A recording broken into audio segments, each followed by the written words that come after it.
গতকাল দুপুরের দিকে বরগুনার পাথরঘাটা উপজেলার এমবি বরকত নামে একটি ট্রলার বঙ্গোপসাগরে মাছ ধরতে গিয়ে ট্রলার ডুবির ঘটনা ঘটে এবং সেই ট্রলারটিতে কিন্তু ১৩ জন জেলে ছিল, যার মধ্যে ৮ জেলে জীবিত উদ্ধার হলেও ৫ জেলে কিন্তু নিখোঁজ হয়েছেন।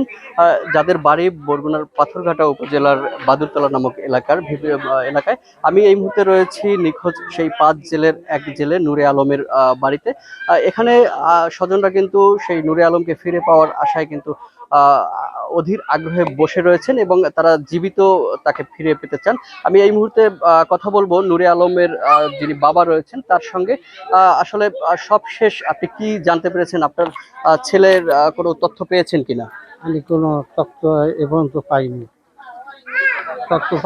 এখন কথা হচ্ছে, আমি তথ্য জানতে চাই যে সরকারি লোকের কাছে, যে তারা আমার ছেলেটা আছে না না মারা গেছে। আমরা যত একটু জানতাম, আমরা ঘর পর্যন্ত খুঁজছি, আমরা কাপড় আনছি, আমরা বাঁশ কাটছি, সব কিছু মানুষের যে হুন্যা এই সবটা করছি, কিন্তু মুরামতায় আবতায় কোনো খোঁজ খবর আমরা পাই না। এখন আমরা আমরা নিজেরাই কতেছি, এখন হয়ে গেছি যে পোলার লাশ আইবে, লাশের কোনো খবর নেই। লোডশেডিং কিংবা ঘরের বাইরের তীব্র গরমে ওয়ালটন রিচার্জেবল ফ্যান থাকলে থাকবে শুধু বাতাস আর বাতাস। যেমনটা বলছিলেন, আসলে সকাল থেকেই কিন্তু এই যে নিখোঁজ জেলে পরিবারগুলোর স্বজন রয়েছে তাদের কাছে খবর আসতে শুরু করে।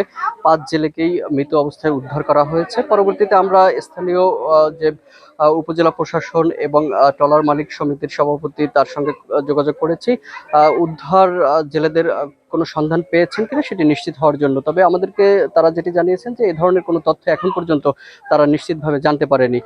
তবে এই স্থানীয়ভাবে কিন্তু এই যে যারা নিখোঁজ পরিবারগুলো রয়েছে তারা তাদের স্বজনদের জন্য কবর খুঁড়ে রেখেছেন।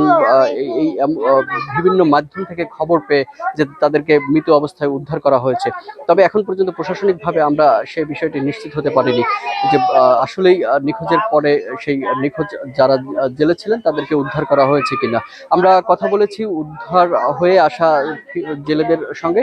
তারা আমাদেরকে যেটি বলেছেন যে আসলে যখন সাগরে মাছ ধরতেছিলেন তখন হঠাৎ একটি ঢেউয়ের কবলে পড়ে ট্রলারটি উল্টে যায় এবং সেই সময়ে কিন্তু ট্রলারটির যে ব্রিজ নামক একটি জায়গা থাকে সেই জায়গার মধ্যে ৭ জন জেলে ছিলেন এবং সেই ৭ জেলের মধ্যে ২ জন জেলে বের হতে সক্ষম হলেও বাকি ৫ জেলে কিন্তু বের হতে পারেননি। তবে তারা আশঙ্কা করছেন যে যেহেতু বের হতে পারেনি তাহলে সেই ট্রলারের মধ্যেই হয়তোবা তাদের মরদেহ থাকতে পারে, অথবা যদি ভেসে গিয়ে যান তাহলে হয়তোবা তাদেরকে জীবিত উদ্ধার করা যেতে পারে। এছাড়াও আমরা স্থানীয়ভাবে যে প্রশাসন থেকে শুরু করে যারা সংশ্লিষ্ট কর্তৃপক্ষ রয়েছে তাদের সঙ্গে কথা বলেছি এবং ট্রলার মালিক সমিতির সভাপতির সঙ্গে কথা বলেছি। তিনি আমাদেরকে যেটি বলেছেন যে গতকালকেই এই নিখোঁজের খবর পাওয়ার পরপরই একটি ট্রলার কিন্তু উদ্ধারের জন্য সমুদ্রে পাঠানো হয়েছে এবং সেই ট্রলারটি কিন্তু যে নিখোঁজ ট্রলার এফবি বরকত, সেই বরকত নামের ট্রলারটির কাছাকাছি পৌঁছেছে বলেও কিন্তু আমরা জানতে পেরেছি। তবে এখন পর্যন্ত আসলে নিখোঁজ জেলেদেরকে পাওয়া গিয়েছে কিনা সেই তথ্য কিন্তু আমাদেরকে জানানো হয়নি বা এখন পর্যন্ত আমরা জানতে পারিনি। তবে এই নিখোঁজ যে ৫ জেলে বরগুনার পাথরঘাটা উপজেলার যে বাদুরতলা নামক এলাকার বাসিন্দা, তাদের কিন্তু পরিবারগুলোর মধ্যে এখন আহাজারি বিরাজ করছে এবং তারা আকুতি জানাচ্ছে যে আসলে খুব দ্রুত সময়ের মধ্যে যাতে স্বজনদের জীবিত অবস্থায় ফিরিয়ে আনা সম্ভব হয় সে বিষয়ে কিন্তু প্রশাসনের কাছে তাদের আকুতি রয়েছে। এই ছিল বরগুনা থেকে সবশেষ নিখোঁজ ট্রলার ডুবির ঘটনায় যে ৫ জেলে, সেই ৫ জেলের বিষয়ের সবশেষ তথ্য।